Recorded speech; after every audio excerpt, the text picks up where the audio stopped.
مساء الخير، أو يمكن مساء الذكريات والأغاني اللي ساكنة جوانا من سنين. أنا مروة حامد، ومن شباك قديم. هاتوا معاكم كوباية الشاي وافتحوا معايا شباك الليلة، وتعالوا نشوف ايه اللي مستنينا وراه. حكاية، ذكرى، ولا يمكن صوت كل ما نسمعه نرجع لناس وأماكن وأيام كنا فاكرين إنها بعيدة. صوت عاش معانا سنين طويلة لدرجة إننا بقينا نحسه واحد من أهل البيت. يا أحلى عيون بدوب فيها وعيش فيها، ودايما يا حبيبي بقول أحب عنيك تسهرني، أنا أحب عنيك تحيرني، أحب عنيك تسهرني، أحب عنيك تحيرني، ده فيهم سحر مش معقول. النهاردة مش هنتكلم عن أغنية ولا عن ألبوم ولا حتى عن مطرب وبس.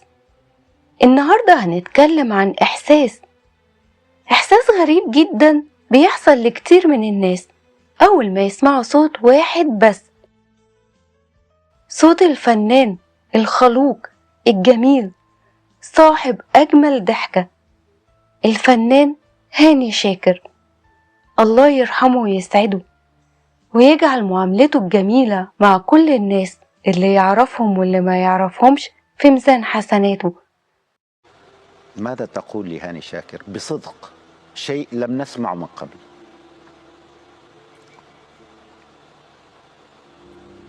أقول له أنا بحترمك جدا، بحترم تاريخك الفني، بحترم صفاتك الحلوة اللي الناس كتير بتقول وبتتكلم عليها، وده كان سبب كبير إن الحمد لله أنت حاسس بحب الناس ليك قد إيه في كل مكان بتروحه. أنت ساعات بتبقى يعني بتزهق من المتابعة، بتزهق من المثابرة، لكن في النهاية بترجع تاني للخط السليم، بترجع تاني للتواجد، عشان انت بتحب انك تبقى متواجد وتبقى دايما ناجح. يا كل العمر يا عمري يدوب عمري ولا يغلى يا روحي عليك، بحبك لو قريب مني واحبك لو بعيد عني، واحب اسهر ليالي هواك، واحب انده لبكره معاك وتوحشني وانا وياك. تعرفوا الغريب ايه؟ ان في فنانين بنحبهم وفي فنانين بنحب نسمع اغانيهم وبس، لكن في فنانين قليلين جدا نحس انهم مننا وكأنهم فرد من افراد الاسرة، كأنهم كانوا قاعدين معانا في البلكونة بنشرب شاي سوا او موجودين معانا في بيتنا طول الوقت. واعتقد ان الفنان هاني شاكر كان واحد من الناس دي، لدرجة ان ناس كتير لما تسمع صوته النهاردة مش بتفتكره هو وبس، بتفتكر نفسها معاه. اوقات كتير الاغاني بتبقى مجرد اغاني، لكن في اصوات بتتحول مع الوقت لجزء من عمرنا، وصوت هاني شاكر واحد من الاصوات دي. اول ما بنسمعه مش بنسمع اغنية، لا، نفتح ألبوم ذكريات كامل. فجأة بنفتكر بيتنا القديم، شباك مفتوح، مذاكرة الثانوية، أيام المصيف، قعدتنا مع أصحابنا، رسالة حب أو مكالمة تليفون، أو حتى دمعة نزلت وانت لوحدك بالليل. كأن الصوت ده عنده مفتاح سري للذاكرة. الذكرى مش ممكن تموت أو يجي يوم وتختفي، الذكرى حيكون ليها صوت مع كل شمعة بتنطفي. أول ما يبدأ يغني فجأة تلاقي نفسك رجعت البيت قديم، لأوضة كان فيها مكتبة صغيرة، لراديو كان شغال طول النهار، لأم كانت بتحضر الغدا، لأب راجع من الشغل، لأخوات متجمعين، لناس كنا فاكرين إنهم هيفضلوا موجودين طول العمر. الغريب إن الأغنية نفسها ممكن تكون مش شغالة من سنين، لكن أول ما تشتغل كل حاجة ترجع. اشتريكي ما تباعيش وارجعي ما تضيعيش عشرة العمر في ثواني.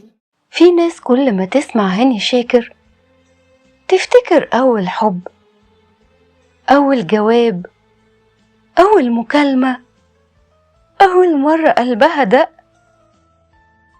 وأول مرة زعلت، وأول مرة اشتاقت.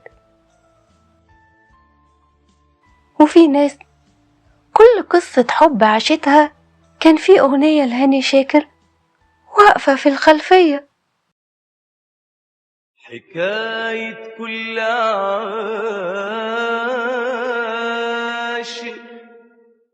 هي حكايتك يا قلبي،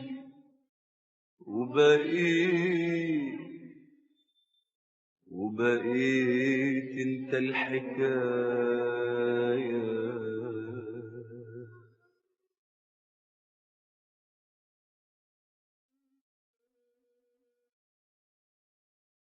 حكاية كل عاشق نعشق وندوب ونسهر. في مطربين كتير غنوا للحب، لكن هاني شاكر كان بيغني للحب بطريقة مختلفة. كان بيغني وكأنه واحد مننا، واحد بيحب بجد وبيخاف بجد وبيشتاق بجد وبيوجعه الفراق بجد. علشان كده كلامه كان بيوصل للقلب بسهولة، يمكن لأن صوته عمره ما كان فيه استعراض، كان فيه إحساس. لو بتحب حقيقي بقلبك كنت عرفت تخاف على حبك، كنت ما تترددش ثواني انك تسكن بين احضان، مش تضيقك تروح تنساني بدون اعذار. بس تعرفوا إن سر هاني شاكر الحقيقي مش في الحب وبس، سره إنه عاش معانا في البيوت، في المناسبات وفي الأعياد، في الأفراح وفي السفر وفي أيام النجاح، حتى عاش معانا أيام الانكسار والوجع والفراق.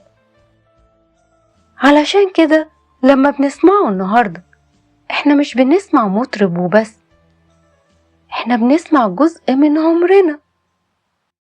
في كل شارع مش شوارع مشي، مع اللي رايح واللي راجع حكي، من كتر حزن الناس من قلبي بكي.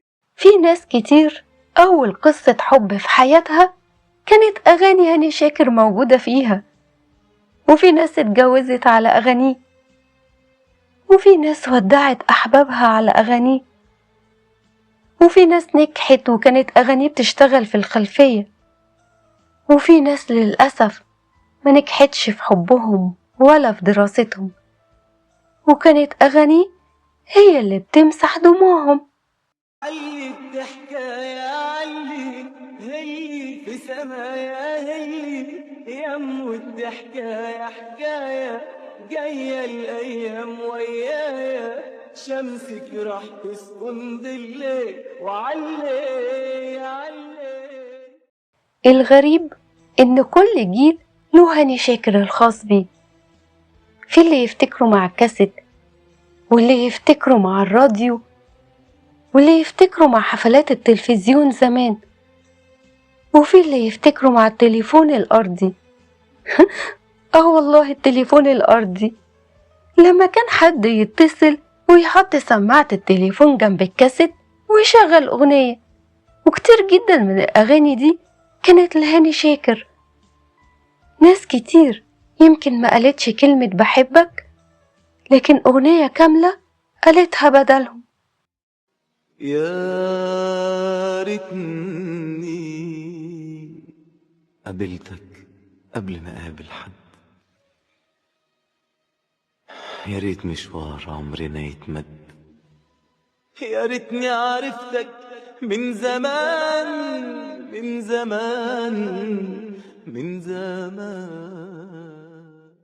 وأعتقد إن أصعب حاجة في الزمن إنه بياخد ناس وياخد أماكن وياخد أيام، لكن أوقات أغنية، بس أغنية واحدة ترجعهم كلهم في لحظة من غير استئذان، وفجأة تلاقي نفسك بتبتسم أو تدمع أو تسرح من غير ما تعرف ليه.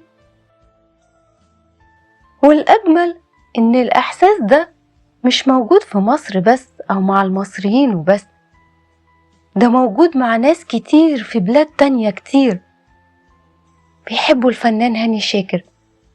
كلهم كبروا على نفس الأغاني وعاشت نفس المشاعر وتعلقت بنفس الصوت، وكأن الأغنية كانت بتجمع قلوب ناس عمرهم ما قابلوا بعض. يمكن علشان كده كل ما نسمع هاني شاكر بنفتكر بيوتنا القديمة وناسنا وأيامنا والنسخة الحلوة من نفسنا، النسخة اللي كانت بتحلم أكتر وتخاف أقل وتفرح بأبسط الحاجات. ولو نحزن هنحزن ليه، ولو نفرح بنخسر ايه، مدام القلب بيغني ما تسمعني ورد عليه. طب ليه ما نحلمش ويا الهوى نمشي، ليه ما نحلمش ونطال علينا الليل، نقول له ما ينامشي نقول له ما ينامشي. وأعتقد إن أجمل حاجة في الفن الحقيقي إنه بيعيش، مش علشان الناس تحفظ الكلمات، لكن علشان الناس تلاقي نفسها فيه. ويمكن علشان كده بعد كل السنين دي لسه في ناس أول ما تسمع هاني شاكر تسكت وتسرح وتبتسم أو تدمع من غير ما تعرف السبب. وقبل ما نقفل شباك الليلة عايزة أسألكم سؤال: إيه أكتر أغنية لهاني شاكر مرتبطة بذكرياتكم؟ ومين أول شخص جيب بالكم وانتم بتسمعوا الحلقة؟ احكولي، يمكن بين تعليقاتكم نكتشف إن أغنية واحدة عاشت في قلوب ناس أكتر مما كنا نتخيل. يمكن بين حكاياتكم نكتشف إننا كنا كلنا بنعيش نفس الذكريات بس في بيوت مختلفة. صاحب مين أنا صاحب مين، وأنا من يوم ما شفت عينيه ماليش غيرهم صحاب تاني. لو عارف إن الدنيا بحالها أيوة بكل ما فيها، مش هتعوض ثانية من اللي قابلتك فيها. كنت رميت الدنيا وجيتلك غنيتلك الغنوة اللي تحبي أغنيها. وفي آخر الحكاية يمكن مش كل الفنانين بيبقوا جزء من الذكريات، ويمكن بعض الأصوات ما تبقاش مجرد أصوات، بتبقى عمر كامل. وصوت هاني شاكر بالنسبة لي وبالنسبة لناس كتير كان واحد من الأصوات دي، وعلشان كده كل ما نسمعه بنفتكر ناس وأماكن وأحلام ونسخ قديمة من نفسنا لسه عايشة جوانا.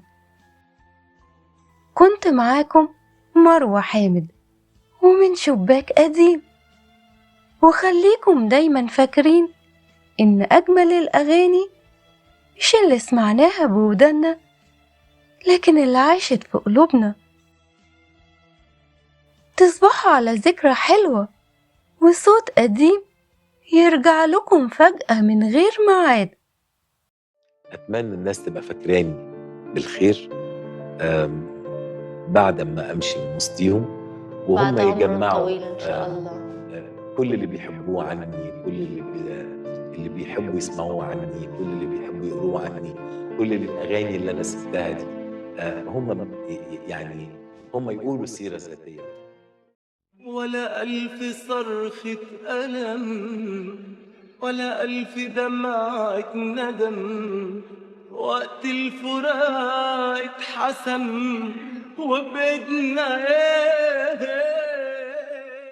عارف إن انتي في الدنيا يا حبيبتي، لكن بعيد عني دمعك على خدك والشوق ملا وردك. دمعك على خدك والشوق ملا وردك، وبتسألي عني هو ده المكتوب. أنا راضي بالمكتوب لو هو ده المكتوب.